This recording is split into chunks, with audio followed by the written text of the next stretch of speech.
What just screams this couple isn't going to make it? Correcting minor, irrelevant details when the other is telling a story to a separate group. Last Thursday, we went to the Olive Garden, and just as the breadsticks arrived, you wouldn't believe it, but my old college roommate, who I haven't seen in years, gets seated at the table next to us. Actually, honey, it was when the salad arrived. One that I haven't seen mentioned yet, and the mother, family, or friendess dictates the relationship. I understand pointing out legitimate concerns, red flags out of concern, but the amount of jealousy and toxic behavior I come across on Reddit of the mother family friend intentionally ruining the relationship with the help of the is insane. Me randomly runs into some acquaintance accompanied by someone who is not their partner's spouse. Acquaintance posting on social media some pic with their partner's spouse, and kids if they have them, with a caption about how they're their whole world, and thanking them for making them a better person. Every single time.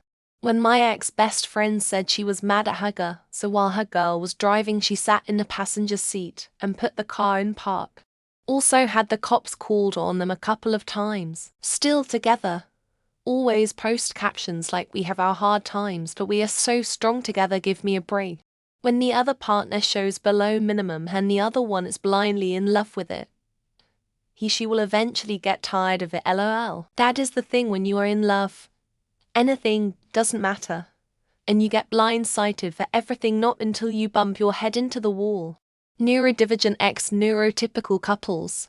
Of course not all of them are like this. Me and my BF are managing this just fine with clear communication. But the clear and the trust that follows it takes a little longer than a neurotypical couple does.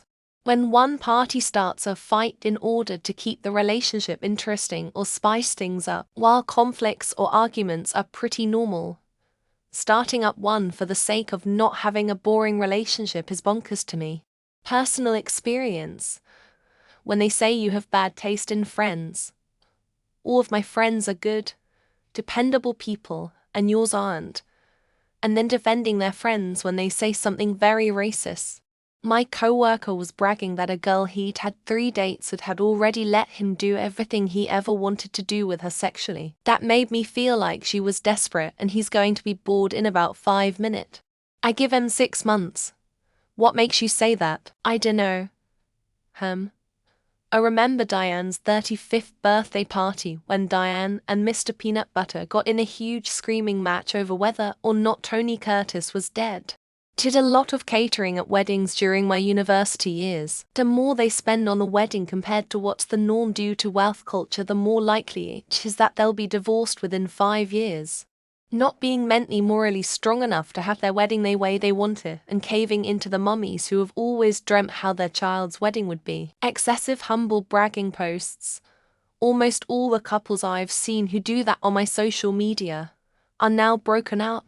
I can't help but feel like there's a correlation. If they have strongly conflicted plans for their future, either means they'll break up eventually, or one or both of them, or end up in an unhappy compromise. Couples who claim to sleep with other people because they're not insecure. No one who truly loves their partner wants to see them with someone else. No one. Correcting each other in public when it's unnecessary. Joking but really being mean. Sly comments and put-downs. Oh, we just joke around like that. Okay, when people at the wedding whisper pray to God. She never has kids. Edit adding the second comment, she's gonna take him for everything he's got. If I recall the research, living together before marriage, then getting married, it significantly increases chance of divorce and breakup. Not giving each other the benefit of the doubt when a miscommunication or something happens. Quick to just assume the worst or habits. When they take constant little digs at each other in a group setting. They may even claim to be joking. You can tell they're not. Always sniping at each other. People have to admire, and respect each other, generally speaking, for a strong relationship. When they don't do anything without the other one there. Get a haircut, visit family, hang with friends, etc. Always together. Controlling the other's actions. Won't let them see friends, family, do hobbies, or really anything alone and for themselves, constantly plastering their relationship all over social media, constantly one being needy, or controlling or manipulative. I love that the top comment is a game advertisement that says fast-paced shootout. That's technically the best answer. When a member of their friend group is killed and they decide to have sex, oblivious to who or what is entering the house. Reading the RedditRandomThreads and reading all the "my spouse suggested we open the marriage up to explore reasons" posts. You know, just a stray bullet hole here and they're over at their house. Oh, that was there when we bought the place. When one refuses to even listen to the advice of the other. Or, to be more obvious, when there's a lot of cheating. One of them posting in AITAH, majority of the time one is, and Reddit will point out they are a bad match when they have vastly different life family goals.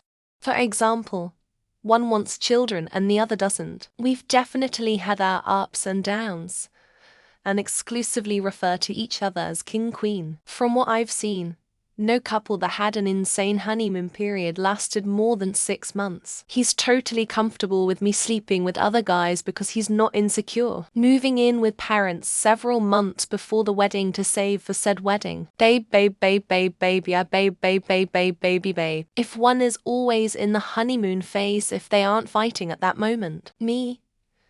Just before I got thrown out of the wedding. I wonder who that couple was. When one of them controls what the other one wears publicly like it's normal. When they constantly talk to other people about problems in the relationship. When they consistently put the other one down in front of friends or family. When she has the DMS full of guys and when she has a lots of best friends. When they live with a monster-in-law because she has nowhere else to go. When the girl has abandoned her own identity to cater to what he wants. Constant arguments. Distancing from each other. No chemistry anymore. A woman that has no integrity marrying a man with plenty of options. Every time they argue, one of them starts talking about divorce, when their jokes about the other are mean and not funny at all. The first responder to a horrific car crash might scream there. They can't do group gatherings without getting into a fight. One of them is asking for relationship advice on Reddit. Kissing photos on social media the first week of dating. When the boyfriend husband calls his GF or wife bro. When the groom smashes the cake into the bride's face.